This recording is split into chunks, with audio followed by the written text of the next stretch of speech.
Y también el concreto tiene aire.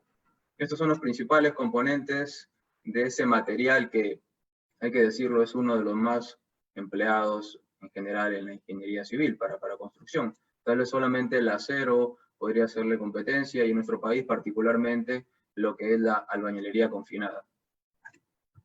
Bien, solo como un tema puntual, sé que muchos tal vez manejan ya esta plataforma Zoom, tal vez otros no. Es importante mencionarles que si tienen alguna pregunta, pueden levantar la manito, yo voy a estar atento a sus preguntas, o también pueden escribir a través del chat. Okay, levantan la mano, como en un salón de clases, en una conferencia, yo les cedo la palabra.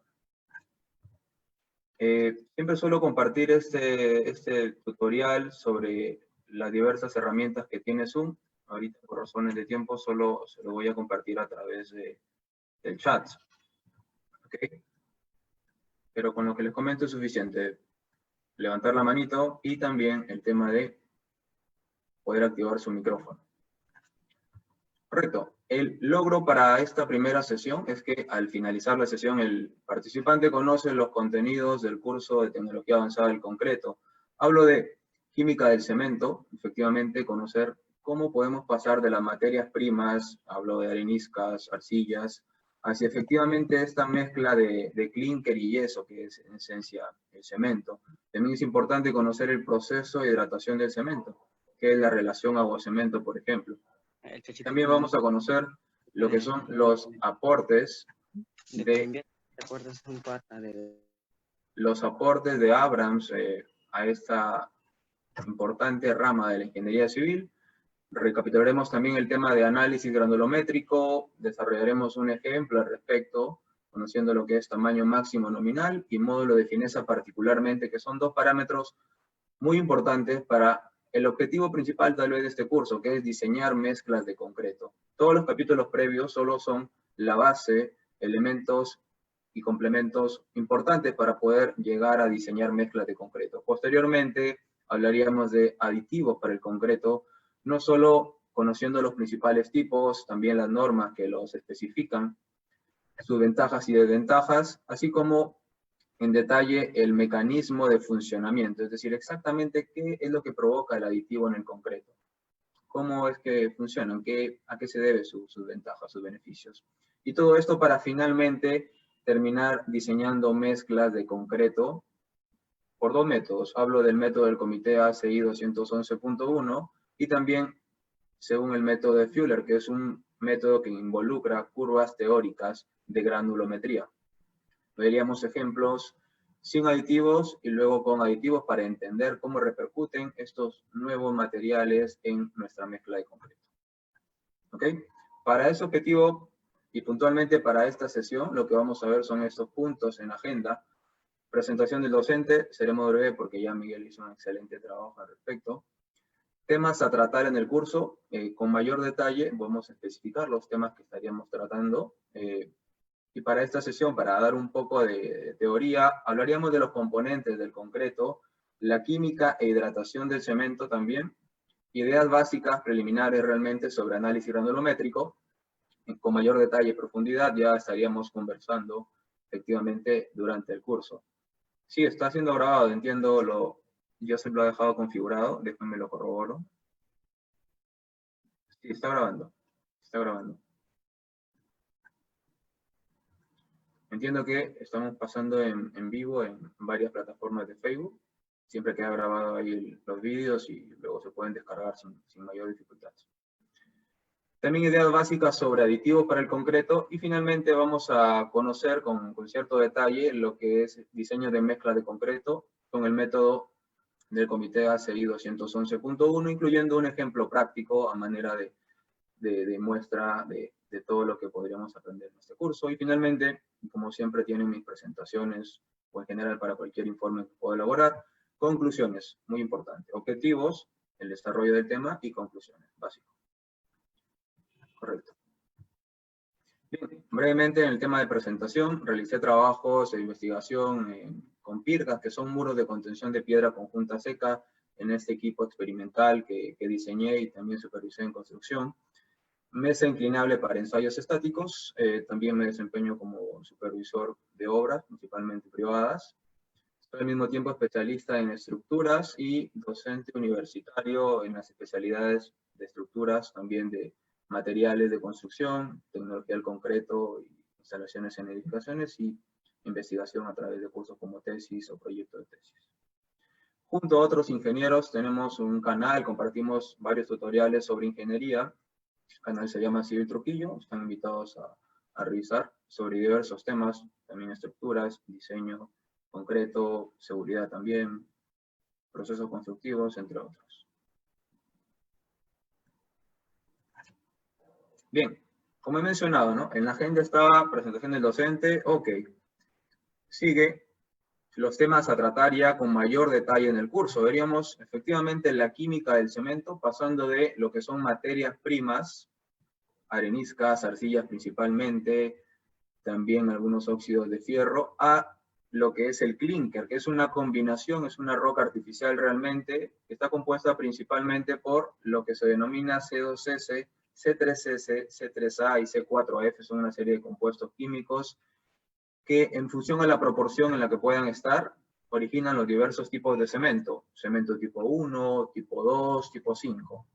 Entenderíamos perfectamente entonces la química del cemento con detalle y qué tipos de cementos tendríamos. Tenemos hasta 3 ASTM para especificar este material. Hablo de la STMC 150, la STMC 595 para cementos adicionados, que pueden tener puzolanas, escorias, fly ash, y también la STM 1157 para cementos hidráulicos o por desempeño.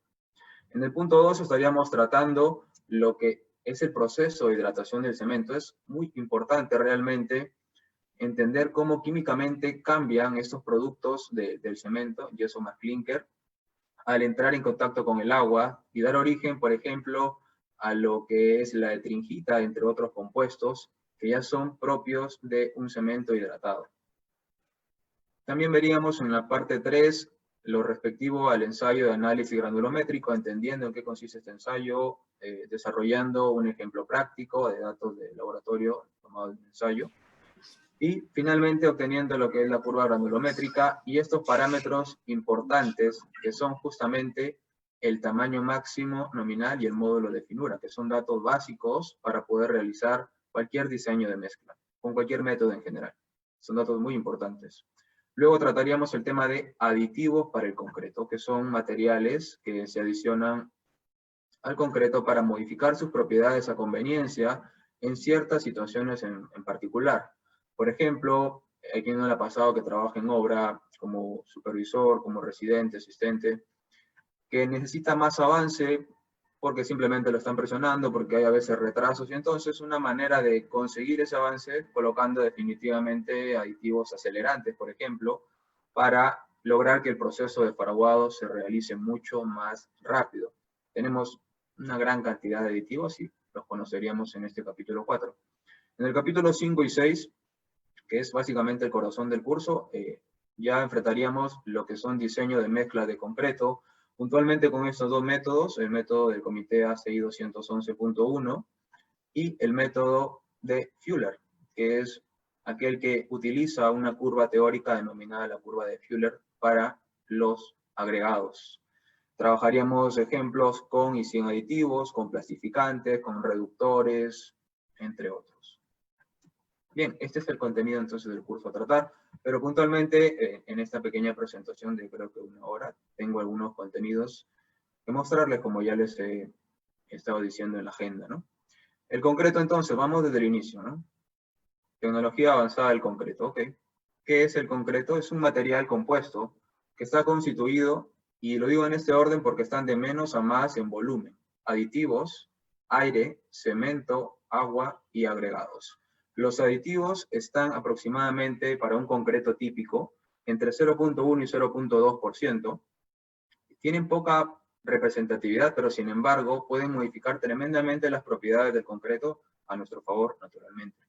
El aire está entre un 1 y 3% del volumen total. El cemento, 7 al 15%. Es importante saber que el cemento, a pesar de no representar realmente mucho volumen del cemento, del concreto en general, es el material que más va a repercutir en las propiedades finales del concreto. Es decir, tanto los beneficios como los problemas o desventajas que puede tener el concreto se deben al tipo de cemento y a la cantidad de cemento que podamos colocar en la mezcla. Agua de 15 a 22% y agregados 60 a 75%. ¿no? Estos son porcentajes típicos de los componentes que conforman el concreto para un concreto típico. Bien, iniciemos con un repaso rápido, ¿no? Cemento.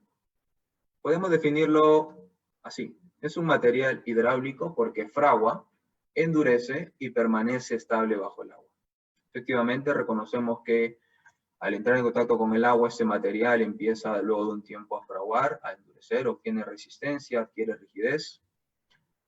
El cemento también se puede definir como una mezcla de silicatos y aluminatos cálcicos. Esta definición tal vez en este momento no se entienda, pero con la siguiente diapositiva va a quedar bastante claro a qué me estoy refiriendo. El cemento también es el resultado de pulverizar y mezclar clínker y yeso, ¿no? El yeso es sulfato cálcico dihidratado y al mezclarse con esta roca artificial que es el clínker nos da como resultado el cemento. Brevemente, es importante mencionar este dato de la historia del cemento, que en el año 1824 fue patentado el cemento Portland por este personaje, Joseph Ashley. Dato básico para cualquier persona que esté involucrada con este mundo del concreto.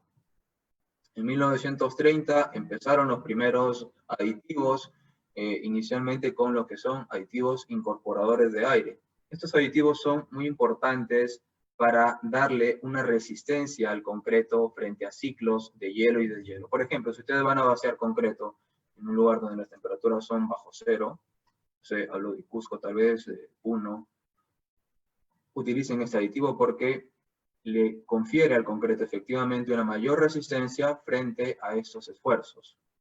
En 1985 fueron introducidas las cenizas volantes como aditivo, conformando lo que ya serían actualmente los cementos adicionados, ¿no? Que tienen estas adiciones minerales, naturalmente en beneficio del cemento, ¿no? Las materias primas del cemento son básicamente las siguientes: 2/3 de rocas calizas, carbonatos de calcio, y 1/3 de materiales como arcillas y también areniscas. En la arcilla encontramos un componente muy importante que es el aluminio, pero también sílice. En las areniscas también tenemos sílice. Y luego también hay que mencionar el yeso, el sulfato cálcico dihidratado, y opcionalmente algunas adiciones como pozolanas, sílice o escorias. El cemento está conformado químicamente por un 95% de óxidos y 5% de yeso. Entonces ya hablamos que el cemento es una mezcla de clínker y yeso 5%, y el clínker 95%, y estos son los principales componentes. Hablo de cal, que se obtiene naturalmente de la caliza, sílice de areniscas de arcilla, alúmina, que es el óxido de aluminio, que se encuentra en la arcilla, fierro, también en la arcilla, yeso y agua naturalmente. Vamos a trabajar con esta notación de la cuarta columna. Cal va a ser la letra C, sílice S, aluminio A, el óxido de fierro es F, yeso es AS con una línea horizontal y H es el agua. Típicamente se trabaja con los siguientes componentes para el cemento, no sin antes mencionar que durante el proceso de elaboración de clínker pasamos por 4 etapas. Primero el secado para eliminar cierto contenido de humedad. Luego pasamos con la calcinación, en la cual las calizas se descomponen químicamente en lo que vendría a ser la cal y CO2. Realmente la cantidad de CO2 que se produce al fabricar cemento es tremenda. Aproximadamente un 8% de todo el CO2 en el mundo es debido a la producción de cemento. Calcinación, ok. Luego sinterización. En esta etapa que ocurre aproximadamente entre los 1000 y 1400 grados Celsius, es que se forman estos 4 componentes que vamos a ver a continuación, y luego el tema del enfriamiento. Literalmente estamos creando aquí lo que es magma. Magma es un material rocoso fundido y que fluye. Es esto justamente lo que tenemos aquí en el horno, es un material rocoso fundido. Y es por eso que es importante el enfriamiento para que ocurra lo siguiente: la recristalización de los minerales que pueda tener este material. Se agrupan estos minerales y conforman efectivamente esta roca artificial que es el clinker. Esta es entonces la química del cemento, pasando de las materias primas, principalmente arcilla y caliza, hacia el clinker. En un primer paso tenemos la cal, que aproximadamente a 825 grados Celsius se descompone la caliza, ¿no? En cal y CO2, ya dijimos, hasta 8% de todo el CO2 del mundo. Si tomamos dos moléculas de cal con una de sílice a 1200 grados Celsius en la etapa ya de sinterización, obtenemos este primer componente típico del clinker, el C2S, que básicamente es un silicato dicálcico. Luego tomamos otra molécula de cal y la mezclamos con el C2S para obtener a 1200 grados Celsius el C3S, que es un material muy importante para el cemento, ese silicato tricálcico. Y finalmente en el paso 4, uniendo tres moléculas de cal con una de óxido de aluminio a 1300 grados Celsius, obtenemos el C3A. Este componente es responsable de muchos problemas para el cemento. ¿Por qué? Porque en primer lugar le confiere la vulnerabilidad ante los sulfatos. Seguramente alguno de los presentes habrá escuchado sobre el famoso ataque de sulfatos. Se debe justamente a este componente. Por eso es que si queremos tener un cemento, por ejemplo, que tenga resistencia ante los sulfatos, lo que tenemos que hacer es limitar la cantidad de este componente C3A. Al mismo tiempo, el C3A, que es el aluminato tricálcico, provoca que el cemento libere importantes cantidades de calor cuando se hidrata. Exacto, el cemento tipo 5 es el que tiene esta resistencia a los sulfatos. Sí, adelante, Willy, una consulta. Willy Rojas. ¿Alguien levantó la mano?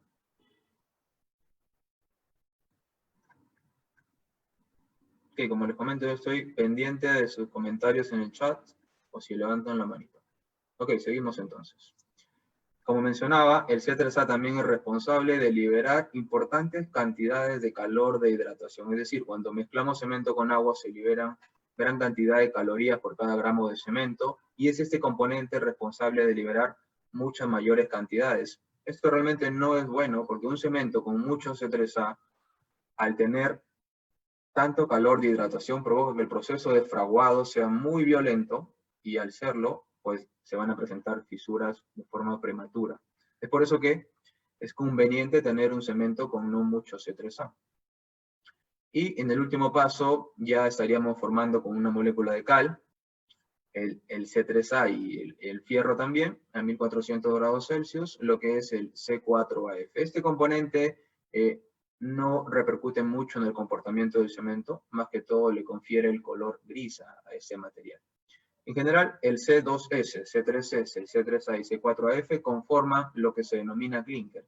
Si ustedes descargan alguna especificación técnica de cualquier bolsa de cemento, den por seguro que van a encontrar porcentajes de cada uno de estos compuestos. ¿En qué porcentajes más o menos oscilan estos componentes? Aquí está. El C3S para un cemento típico oscila entre 45 y 60%. Este componente es el responsable de la resistencia temprana que pueda desarrollar el futuro concreto. Además, también libera importantes cantidades de calor de hidratación. El C2S se encuentra entre un 15 a un 30%, libera bajo calor. Sin embargo, también es importante porque define lo que vendría a ser la resistencia a largo plazo del concreto. El C3A está entre un 6 a un 12%, libera, como ya mencioné, demasiado calor de hidratación, esto es perjudicial, y además le confiere la vulnerabilidad ante los sulfatos. Y finalmente el componente C4AF, que suele estar entre un 6 y un 8%, que le da más bien el color gris al cemento. ¿Para qué sirve el yeso? Recuerden que estos cuatro componentes conforman el clinker. Falta el 5% que corresponde al yeso. El yeso sirve para controlar el proceso de fraguado del cemento. Si tuviésemos únicamente clinker y lo mezclamos con agua, el fraguado sería en cuestión de segundos, violento. No tendrías tiempo para hacer nada, para moldear nada, ni siquiera para poder vaciar el concreto, ¿no? Es por eso que se le añade yeso, para tener el tiempo suficiente para darle la trabajabilidad adecuada y poder hacer lo que hacemos con el concreto, ¿no? Un uso, por ejemplo, de estos conocimientos es saber que Esta es una de las obras que supervisé. Teníamos aquí lo que se denomina terrazo lavado en estas rampas, en estos pedestales de duchas de una piscina de un club, y los bordes, las esquinas de las escaleras. Es un material bastante áspero, en ese sentido es perfecto para el tema de piscinas porque elimina lo que es un piso resbaladizo, ¿no? Le da cierta fricción. Este es un material que utiliza un cemento blanco. ¿Cómo obtenemos cemento blanco? Pues con un clinker que no tenga mucho o que simplemente no tenga este componente C4AF. Esto es algo que yo denomino, y así me enseñaron en su momento, un poquito de ubicaína, como una pastillita que tomamos de vez en cuando, para saber dónde estamos, qué estamos aprendiendo, para entender que lo que se enseña, lo que aprendemos, realmente tiene un significado, un uso directo en la práctica, ¿no? Estamos hablando actualmente del cemento, todos sus componentes, los tipos, ¿no? La química. Esto, por ejemplo, es básico para alguien que va a trabajar en una cementera, trabajando, por ejemplo, en el diseño de esos cementos, en el diseño de planta, en el uso de aditivos. Puedes trabajar como jefe de planta en ese contexto, ¿no? Con estos conocimientos. Luego tenemos, y antes de eso, mejor dicho, la cantera. Naturalmente, hemos hablado de materias primas, areniscas, arcillas. ¿De dónde vienen? De una cantera. Conociendo entonces este proceso mencionado, pues se pueden realizar ya en la cantera otros trabajos, como el dimensionamiento de flota de volquetes. Puede ser jefe de producción en ese sentido. El cemento, nosotros, pues, se vende a granel o en bolsas a empresas constructoras, donde, nuevamente, seguramente muchos de ustedes laboran como residentes o supervisores, realizando el control de calidad del concreto, de la mezcla también, elaboración de probetas. ¿Para qué? Pues para validar la resistencia a la que estamos apuntando con nuestro diseño de mezcla de concreto. Esta probeta, naturalmente, tiene que ir a un laboratorio certificado, donde, conociendo diversos ensayos, diversa normatividad típica de este tema de tecnología del concreto, pues pueden desempeñarse como jefe de laboratorios o supervisando a los técnicos para que realicen estos ensayos y elaboren informes que serán remitidos a los residentes, que a su vez lo van a remitir a los supervisores para validar que su trabajo, que su diseño es congruente con las especificaciones del expediente técnico que fue elaborado en su momento por un consultor, quien hizo pues el diseño de mezcla, las especificaciones, el cronograma de obra. El cronograma nos va a permitir a nosotros, como residentes, pues hacer nuestro plan de pedido de materiales, ya sea cemento para fabricar pues el concreto en obra, o también puedo pedir yo concreto premezclado directamente, concreto industrializado, que puede venir en mixers o en camiones no agitadores. Entonces, todo lo que estoy comentando está en este contexto, en todos estos puestos y todas estas empresas que pueden, bueno, presentarse, ¿no? Puntualmente, las propiedades del cemento, ya para concluir con este primer material, son el peso específico, que 3.150 es su valor típico. La finura se refiere al tamaño de sus granos. La consistencia, al entrar en contacto con el agua, el fraguado, ¿okay? Obtener cierta rigidez conforme se va perdiendo pues, agua durante el proceso de hidratación. Resistencia mecánica también es justamente eso. Y el calor de hidratación, que es el calor que libera al entrar en contacto con el agua. Justamente hablando de este proceso de hidratación del cemento, consiste en que el espacio que inicialmente está ocupado por cemento y agua, granos secos completamente, va a ser reemplazado poco a poco por nuevos productos, por nuevos compuestos, que son los productos de hidratación. Son puntualmente estos tres: el CSH, que es el silicato cálcico hidratado, el hidróxido de calcio y la etringita. Son los tres compuestos que surgen de hidratar cemento, ¿no? Primero estábamos, acuérdense, en areniscas, calizas, luego hemos pasado al C2S, C3S, C4AF, y ahora al entrar en contacto con el agua tenemos otros compuestos, que son estos tres que estoy mencionando, ¿no? Agua y cemento, entonces, lo mezclamos, tenemos ahí las partículas suspendidas, y empiezan a generarse nuevos compuestos, van ocupando el espacio de los primeros materiales, hasta ya conformar el cemento completamente hidratado y posteriormente ya endurecido, ¿no? Fraguado. Este proceso tiene 5 etapas. La mezcla. En esta etapa que dura aproximadamente 15 minutos, tenemos un primer pico de calor liberado, el calor de hidratación, ¿no? Bastante importante, como pueden ver ahí, de color amarillo. Luego, en la segunda etapa, que se da entre 1 y 3 horas, se denomina adormecimiento. ¿Por qué? Porque es como si el cemento se durmiera y todo el calor que liberó en un inicio se mantiene completamente bajo. Luego ya inicia la etapa de endurecimiento, donde está la fragua inicial. El cemento tiene dos etapas de fragua, una fragua inicial y una final. Lo vamos a ver en el curso, ¿no? La fragua inicial se presenta entre 2 y 4 horas y la fragua final entre 6 y 8 horas. Luego viene la etapa ya de enfriamiento, ya liberó todo el calor que tendría que liberar o la mayor cantidad y empieza a enfriarse el material y posteriormente empieza a densificarse, aumentando efectivamente la densidad del material. Es importante, cualquier persona que esté en este mundo de la tecnología del concreto avanzada, reconocer los aportes de este personaje. Hablo de Doug Abrams, quien nos dio 3 importantes aportes a esta hermosa rama de nuestra carrera. Primero, la ley de Abrams, que relaciona, como pueden ver en el primer gráfico, en el eje X tenemos la relación agua-cemento con la resistencia a la compresión de este material.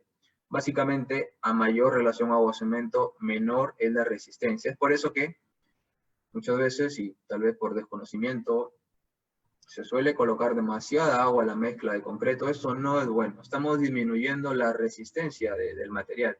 O a veces cuando llega a un mixer a obra, debido a que la distancia ha sido muy larga, ha habido temperaturas tremendas durante el día, se suele colocar agua, ¿no? Eso tampoco es bueno para la mezcla. Estamos disminuyendo directamente la resistencia del concreto que queremos obtener. Otro aporte es el de dar las medidas estándares para la denominada probeta de ensayo a la compresión. Usualmente la probeta tiene un diámetro de 15 centímetros, 6 pulgadas, con una altura de 30 centímetros, ¿no? 12 pulgadas. Estas son las medidas estándares. Veríamos algunos ensayos que nos muestran cómo variando la esbeltez de estas probetas o las dimensiones, ¿no? El diámetro 15, 10, 5, la resistencia varía. Tienen que saber que a nivel de ensayos, por algo existe la normatividad, como la norma ASTM en este caso, que lo que hace es estandarizar ciertos parámetros con la intención de que se obtengan resultados comparables entre sí. En ese sentido es importante estandarizar las medidas de la probeta. No vamos a obtener los mismos resultados con una probeta que mide 15 por 30 que una que mide 10 por 20. Así sea el mismo concreto, vamos a obtener diferentes resistencias a la compresión.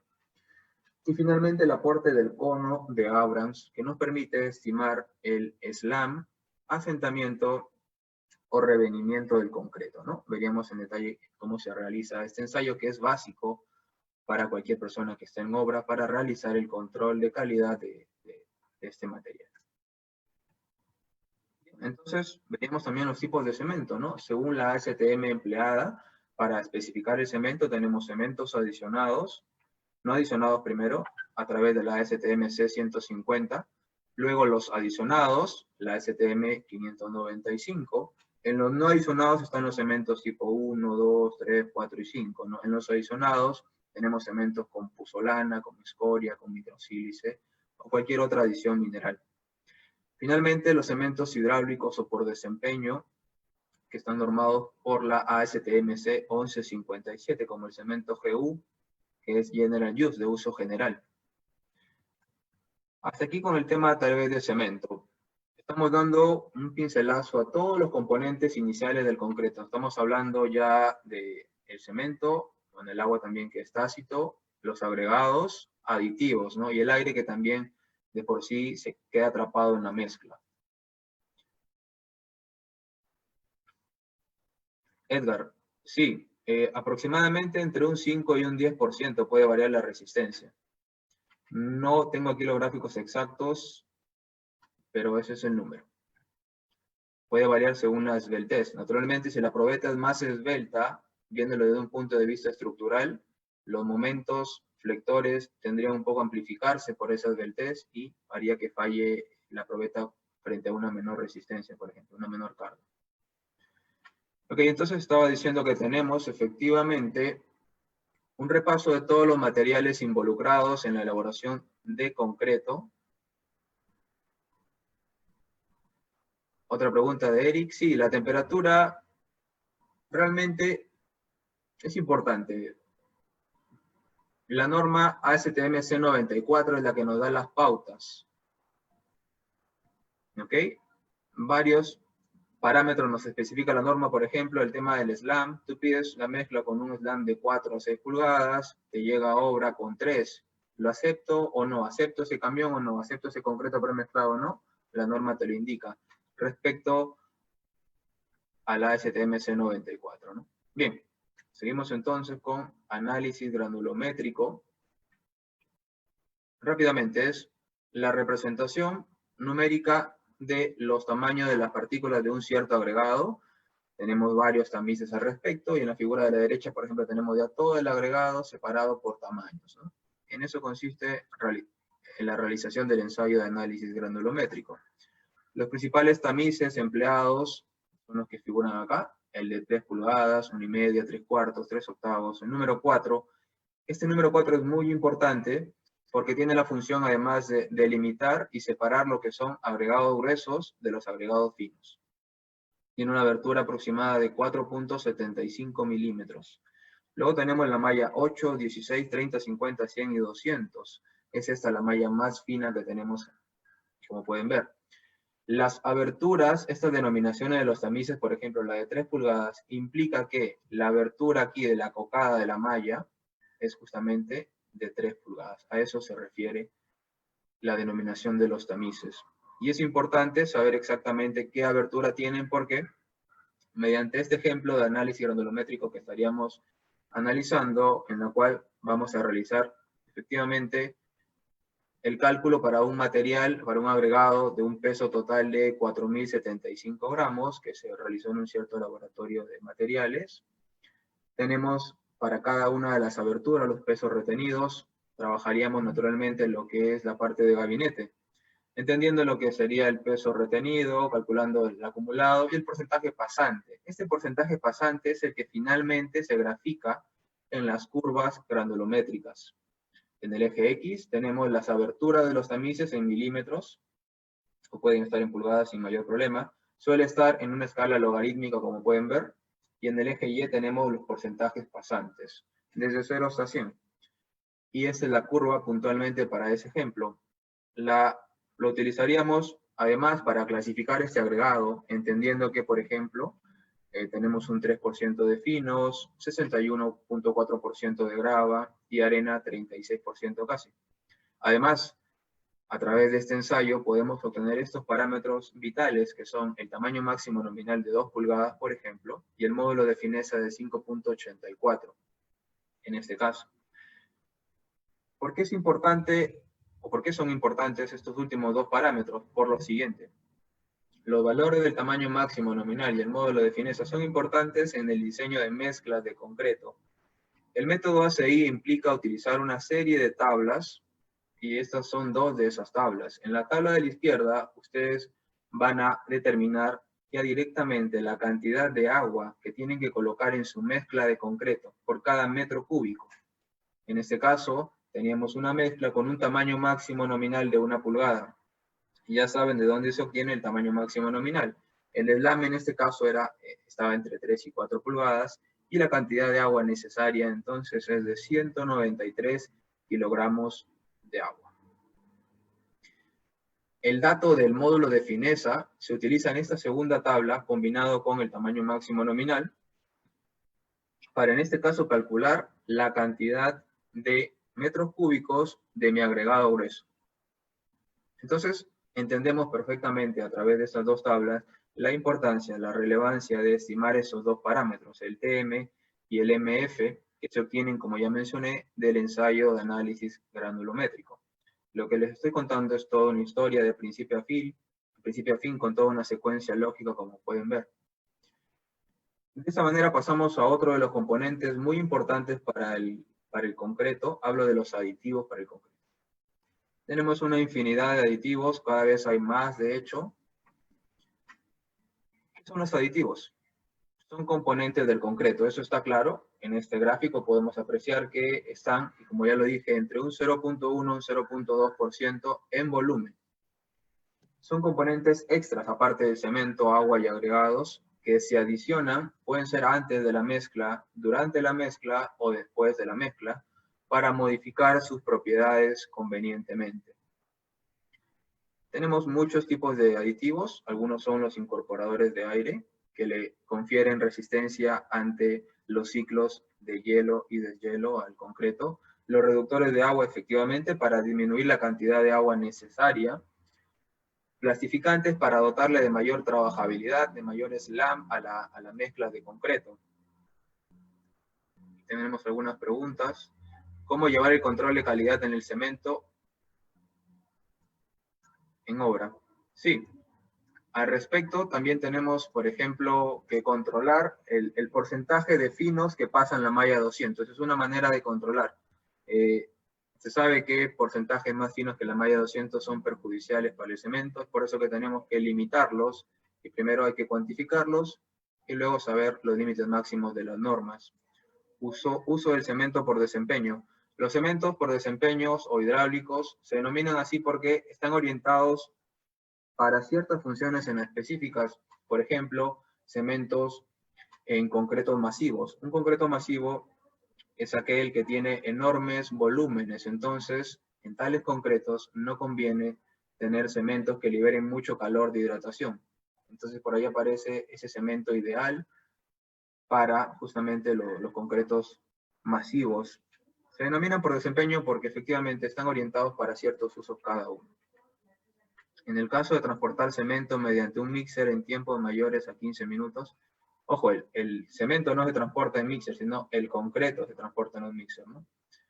El tiempo aproximado que debería demorar el recorrido de un mixer es de 40 minutos a 1 hora, para no tener problemas con el fraguado ya del concreto. Sin embargo, podemos manipular este dato colocando lo que son justamente este tipo de aditivos, los retardadores de fragua, ¿no? Que evitan o que hacen que el proceso de fraguado sea más lento y que convienen en estas circunstancias que justamente estás preguntando.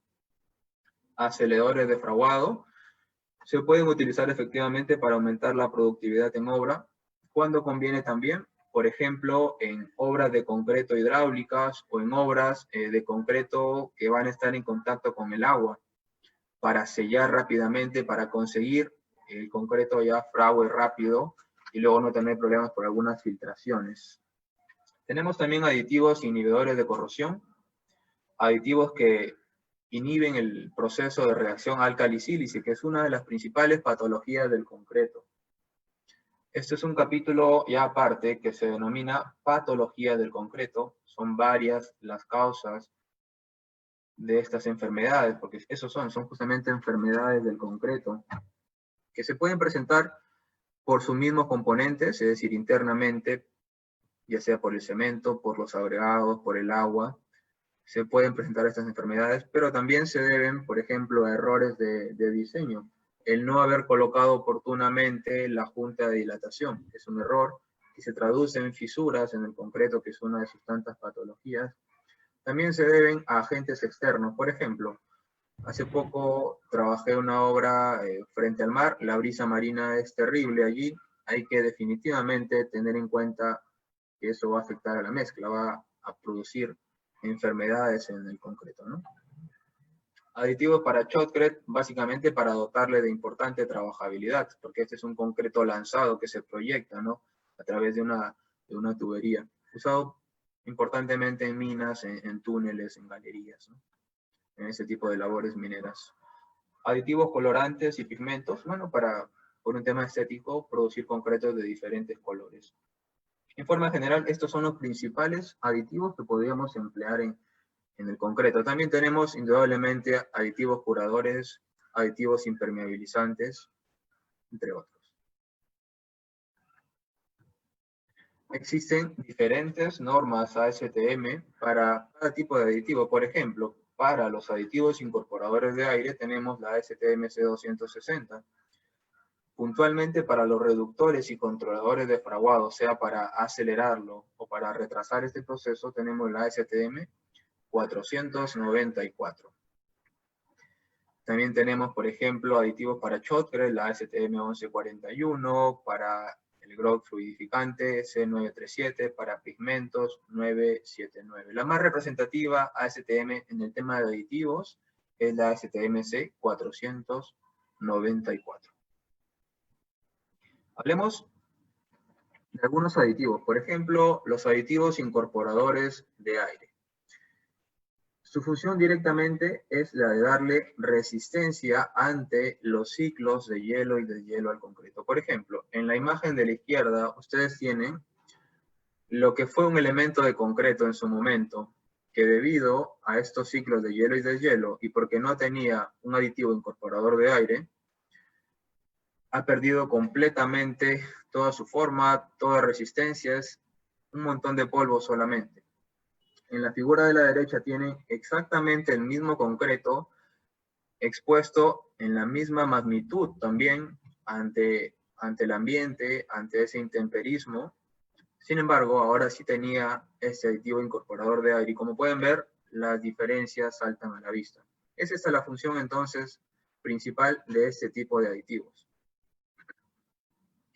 Brevemente, ¿cómo funcionan los aditivos incorporadores de aire? ¿Por qué es que le dotan al concreto de mayor resistencia ante los ciclos de hielo y deshielo? Tenemos que entender lo siguiente. En la primera imagen pueden apreciar lo que vendría a ser el cemento, que naturalmente tiene agua en su interior. Cuando tenemos temperaturas que provocan que el agua pase de un estado líquido a sólido, que transforma en hielo básicamente, lo que va a ocurrir es que el volumen del agua va a aumentar. Aproximadamente aumenta en un 9%. Entonces, si tenemos, por ejemplo, un grado de saturación de agua de 95%, más este 9%, tenemos un 104 de volumen, que en esencia significa que se va a expandir todo el material de adentro hacia afuera, y eso es lo que provoca las fisuras. A esto se deben las fisuras debido, entonces, al congelamiento del concreto. Sin embargo, a través de estos aditivos incorporadores de aire, lo que estamos logrando es que, como pueden ver, aparecen unas burbujas de aire, air bubble, burbujas de aire, que van a servir como una especie de cámaras de alivio de presión.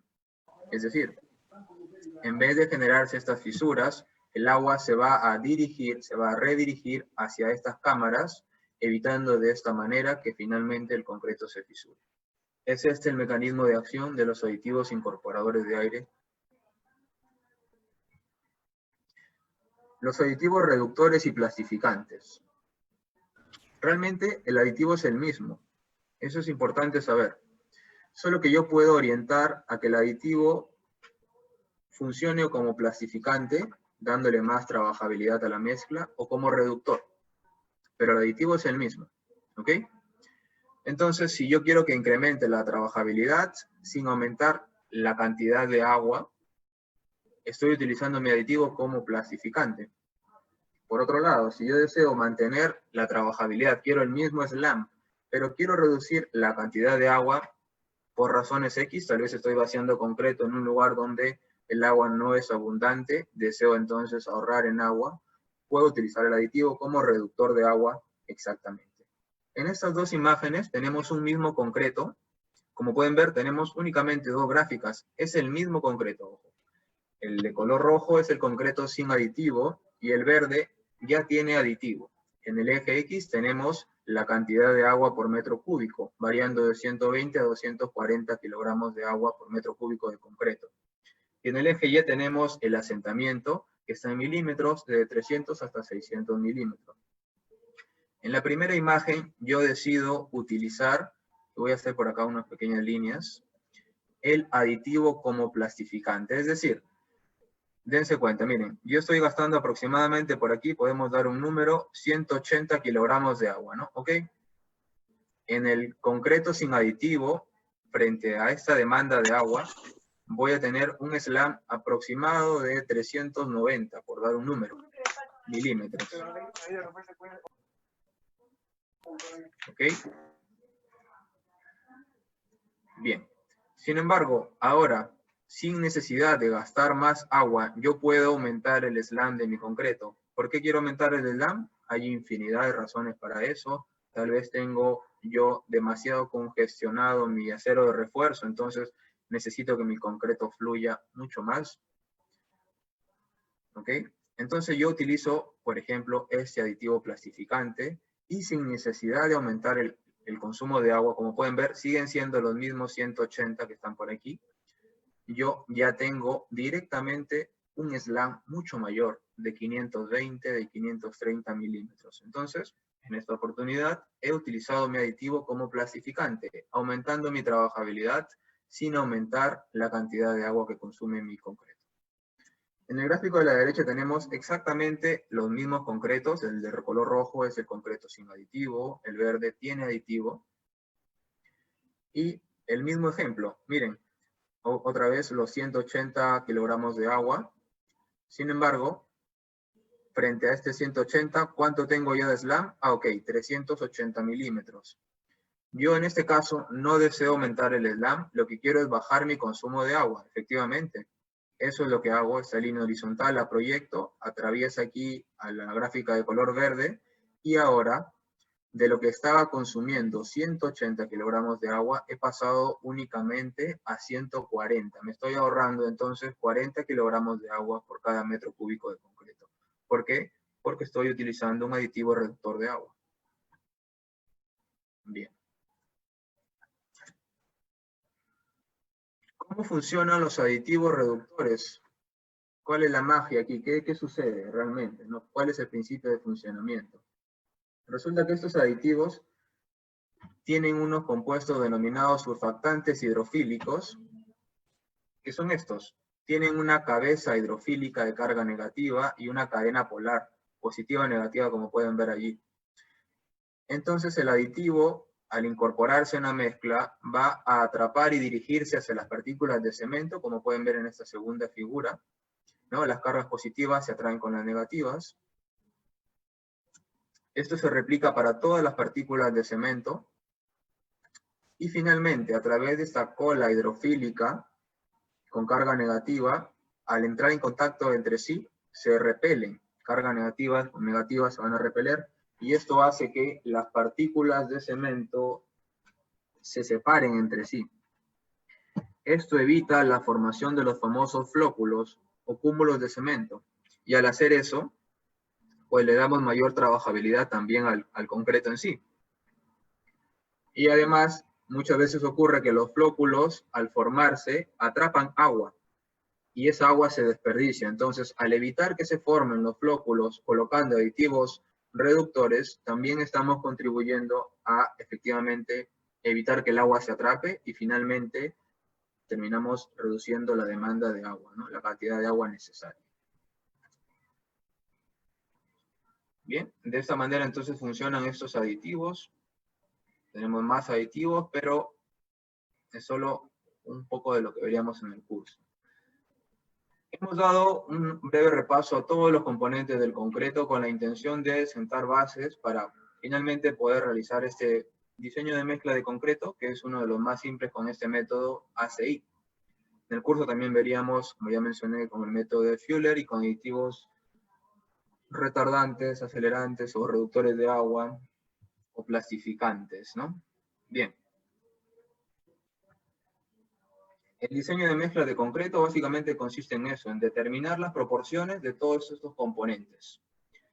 Las razones para hacer un correcto diseño de mezclas son las siguientes: tener una buena trabajabilidad, una facilidad de colocación y compactación del concreto, un adecuado acabado, tener la resistencia esperada, ¿no? Yo apunto a una cierta resistencia porque mi estructural me dijo, sí, yo he diseñado con esto, con 280, vamos a tener el comportamiento deseado, vamos a cumplir con la norma de 0.30, con 6 por 1000 de deriva, por dar un número. Y también es importante para la durabilidad del concreto, ¿no? Para que no pierda su resistencia y propiedades en el tiempo, o frente a diversos agentes ambientales. Hay varias razones que influyen en los diseños de mezclas de concreto. Dificultades en obra, en procesos constructivos, las especificaciones técnicas de algún proyecto, condiciones ambientales. No es lo mismo diseñar una mezcla para Pucallpa, mucho calor, que para el Cusco, ¿no? Mucho frío. Las condiciones de carga y servicio también importan.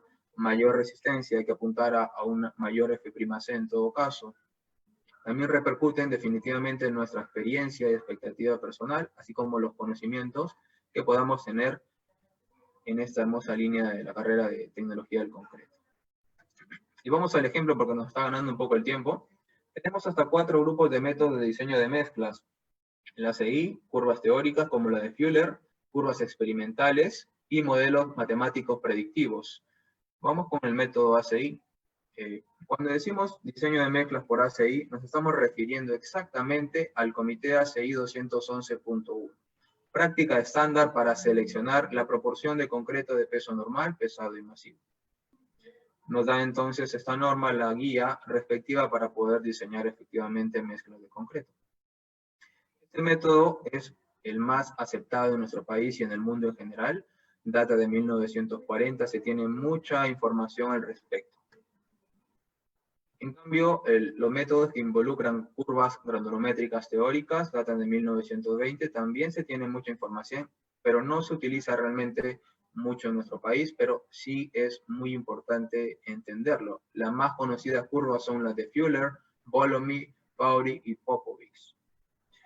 Vamos entonces con este ejemplo de diseño de mezcla de concreto con el método ACI.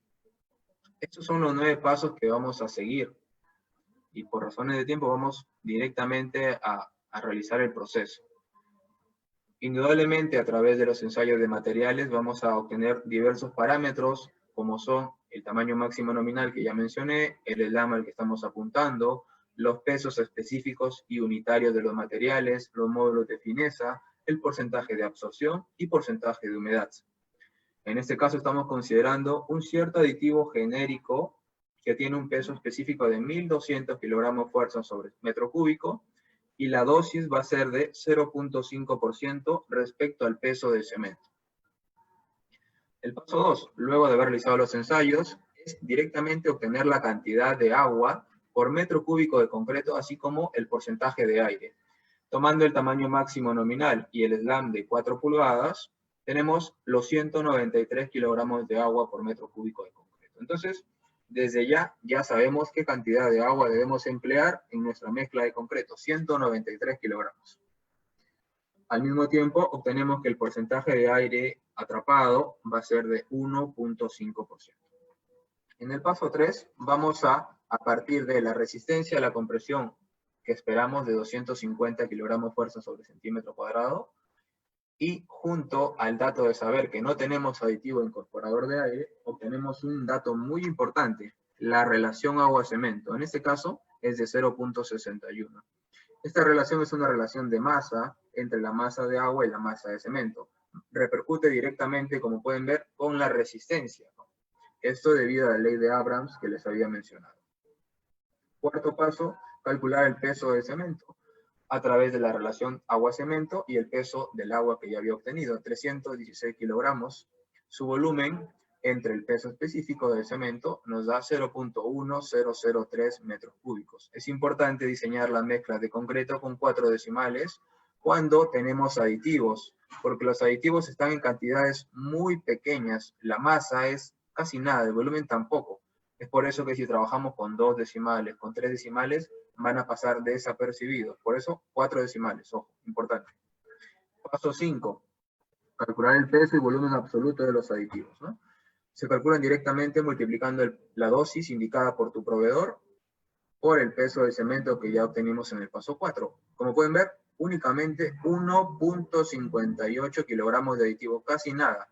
El volumen es mucho menos aún, 0.0013 metros cúbicos. Ahora vamos a realizar un balance de pesos y volúmenes de los materiales que ya tenemos.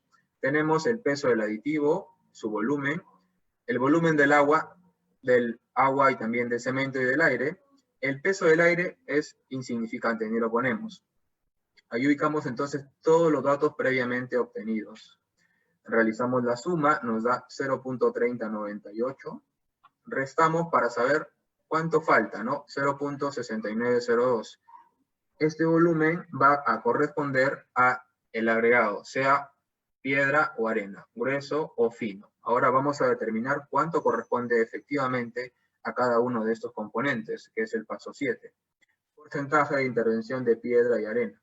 Utilizamos esta tabla del método ACI, en el cual, utilizando el tamaño máximo nominal del agregado grueso y el módulo de fineza del agregado fino, que es la arena, obtenemos esta proporción de 0.67. Son 0.67 metros cúbicos de agregado grueso. Sin embargo, no es un volumen absoluto. Si ustedes se han percatado y indica claramente, ¿no? Estos son volúmenes absolutos. Sin embargo, el volumen obtenido en esta tabla es un volumen más bien relativo. Es un volumen compactado. Depende del grado de compactación del agregado. Mientras yo compacte más, menor será el volumen. En cambio, un volumen absoluto no varía sin importar el grado de compactación. ¿Este es un volumen absoluto? No, es uno relativo. Entonces hay que corregirlo multiplicándolo en primer lugar por el peso unitario del agregado, nos da 1038.5 kilogramos, y luego lo divido entre el peso específico del agregado también. Ahora sí tenemos el verdadero volumen absoluto del agregado grueso de 0.3994. Ahora es muy sencillo obtener el volumen de la arena, simplemente lo resto de 0.6902 y me da 0.2908 metros cúbicos. Este sería entonces el volumen de mi arena, multiplico por su peso específico, el de la arena me refiero, y obtendría el peso de mi arena, 785 kilogramos. De esta manera realizo yo una corrección final de todos los materiales y ya tengo sin ningún problema y rápidamente la proporción de todos mis materiales, aditivos, aire, cemento, agua, grava y arena. Nuevamente están en ese orden de menos a más en volumen, como les he estado mostrando desde el comienzo de esta ponencia. Es importante realizar acá dos verificaciones. Uno, que la suma de volúmenes tiene que darnos exactamente 1 metro cúbico, correcto, check. Y segunda verificación, que el peso unitario del cemento oscile entre 2.300 y 2.400. En este caso tenemos 2.334.7. Estamos bien. Estos son valores típicos para un concreto estándar. Luego, datos interesantes. Yo puedo obtener de acá directamente ya la cantidad de bolsas de cemento que debo emplear. Divido entonces mi peso de cemento, que es de 316, entre los 42.5 kilogramos de una bolsa de cemento, me da 7.4, aproximadamente 8 bolsas de cemento. Entonces, si yo trabajo estas proporciones y las expreso en porcentajes, obtengo, por ejemplo, que el aditivo está en proporción 0.1, el cual es congruente perfectamente con los valores típicos que les había mencionado al comienzo, 0.1 a 0.2. El aire, 1.5%, entre 1 y 3, correcto. Cemento, 10%, entre 7 y 15, perfecto. Agua, 19.3, entre 15 y 22, muy bien. Y agregados, que en suma estarán justamente entre 60 y 75%. Es un concreto típico, se acepta que debería funcionar todo bien, y ya sabemos entonces qué cantidad de cemento comprar, cuántas bolsas, 8, qué cantidad de agregado, qué cantidad de grava, qué cantidad de aditivo y cuánta agua voy a requerir. Ahora yo proyecto, según mi metrado, necesito 100 metros cúbicos, bueno, multiplicas todos estos volúmenes por 100. Recuerden que estas proporciones son solamente para 1 metro cúbico de concreto. Y con eso estaríamos concluyendo este pequeño ejemplo. Luego se realiza algo denominado corrección debido a los porcentajes de humedad de absorción. Pero en esta oportunidad vamos a tener que dejarlos allí. Tengo una presentación luego y ya nos estamos excediendo un poco del tiempo. También, como he mencionado, veríamos el tema de diseño de mezclas de concreto por el método de Fuller. Este sería uno de los ejemplos que vamos a ver, en el cual vamos a trabajar con aditivos reductores de agua y plastificantes. Obtendríamos esta proporción de los componentes con aditivos como plastificante en primer lugar. Luego lo vamos a hacer trabajar como reductor de agua. Tenemos ahí dos opciones: mantener constante la cantidad de cemento, o segunda opción, mantener constante la relación agua-cemento. Esto repercute indudablemente en varios aspectos que estaríamos conversando, ¿no? Y bueno, básicamente para cerrar el tema, conclusiones. Básico, importante. El concreto está conformado por aditivos, aire, agua, cemento y agregados, en ese orden de menos a más en volumen. Entendimos la química del cemento pasando de sus materias primas, como areniscas, arcillas, hacia el clínker, ¿no? Conformado por esos 4 componentes tan importantes que vemos allí. El cemento endurece, fragua y permanece estable bajo el agua. Está conformado por silicatos de aluminatos cálcicos, claramente, ¿no? El C2S es un silicato cálcico, el C3S también es un silicato cálcico. Es por eso que se define el cemento de esa manera. La relación agua-cemento influye directamente en la hidratación del cemento. Bueno, esto no lo tratamos tan profundamente, es una conclusión general del curso que veríamos. Aprendimos el proceso de gabinete preliminar, ¿no? De un ensayo de análisis granulométrico para estimar datos tan importantes como son el tamaño máximo nominal y el módulo de fineza. Reconocimos los principales aditivos utilizados para concreto, sus normas, sus ventajas y sus mecanismos de funcionamiento, mecanismos de acción, ¿no? ¿Qué le hacen realmente al concreto? ¿Por qué funciona? Para diseñar mezcla de concreto por el método ACI, debemos tener datos iniciales, productos de los ensayos de materiales, como el peso específico, el peso unitario, no son lo mismo, ya lo vimos. Corregimos efectivamente el agregado grueso con el peso unitario y luego con el peso específico, ¿no? Para pasar de volumen relativo compactado a un volumen absoluto. Porcentajes de absorción de los agregados y de humedad también, resistencia a la compresión, tamaño máximo y módulo de fineza de la arena. Son datos iniciales para realizar un diseño de mezcla. Y efectivamente logramos aprender el método ACI de diseño de mezcla si lo aplicamos a un caso real. Además, veríamos ejemplos con el método de Fuller, aplicándolo también a un caso real, combinando en este caso grava y arena de una cierta cantera para dar origen a un agregado global. La intención de combinar estos dos agregados, grueso y fino, es conformar este agregado global para que se asemeje lo más posible a la curva teórica de Fuller. ¿Por qué queremos esto? Porque esta curva es, por así decirlo, garantía de que el concreto va a tener un buen comportamiento. Por eso es que tratamos de asemejarnos a esa curva. Y bueno, desarrollaríamos ejercicios de diseño de mezclas de concreto con aditivos reductores de agua y plastificantes. Como reductores, ya sea manteniendo constante el cemento o manteniendo constante la relación agua-cemento. Y esta es la frase que suelo compartir siempre en mis ponencias. Conocimiento es un bien que crece a medida que se comparte. Me motiva siempre a seguir haciendo eso, ¿no? Tener conferencias, estar en docencias, eventos de este tipo. Gracias. Sería todo por esta presentación. ¿Qué tal? Muchas gracias. Gracias, Gran, por la presentación. ¿Podemos dar unos minutos para poder responder algunas consultas de los participantes? Sí, ahorita justamente voy a... Ok, perfecto. Si me permites, Gran, mientras lees las preguntas, ¿puedo hacer el anuncio del curso, te parece? Perfecto, perfecto. Correcto. Adelante, sí. Excelente, muchas gracias. Genial. Bueno, entonces, pues felicitaciones nuevamente, Gran. Muchísimas gracias por tu presentación.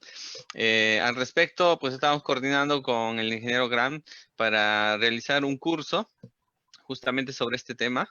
Este curso sería sobre tecnología avanzada de concreto. Se realizaría el martes 21 y el miércoles 22 de julio de 3 a 6 p.m. Bueno, el curso va a durar 6 horas, como vemos acá. También tenemos el temario. Y bueno, al respecto también, si tuvieran alguna consulta, pues la pueden hacer ahora. Vamos a ver en muchísimo más detalle todos los puntos que hoy día hemos visto. Y lo más importante, aparte de tener una teoría bastante sólida, es que se va a trabajar un taller de diseño, ¿no? Tal como lo indicó el ingeniero Gran.